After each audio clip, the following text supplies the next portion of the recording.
आज भोकरदनमध्ये उभे आहोत आपण आणि भोकरदनमध्ये उपवर्गीकरणाच्या विरोधात मोर्चा निघाला आहे। हा मोर्चा खऱ्या अर्थानं खूप सारा यशस्वी झाला आहे, पण आता उद्या भविष्यात 30 जूनला मुंबईमध्ये मोर्चा निघणार आहे। त्या अनुषंगाने आपण काय सांगाल बौद्ध बांधवांना?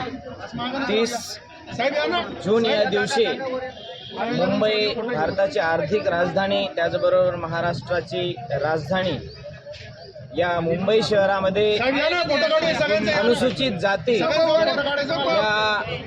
मध्ये जे अवघड असं आरक्षणाचं उपवर्गीकरण होत आहे, तर त्या आरक्षणाच्या उपवर्गीकरणाला विरोध करण्यासाठी आनंदराज आंबेडकर साहेब, उपस्थित भिक्खू संघ आणि संपूर्ण बौद्ध समाज व बौद्धेतर जोही कोणी एससी समाज असेल त्या सर्वांच्या वतीनं मोठा असा मोर्चाचं आंदोलन या ठिकाणी छेडण्यात आलेलं आहे।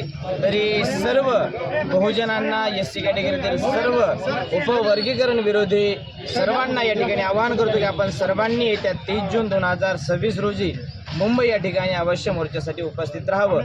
भिक्खू शिवली शाखेपुत्र थेरो। धन्यवाद।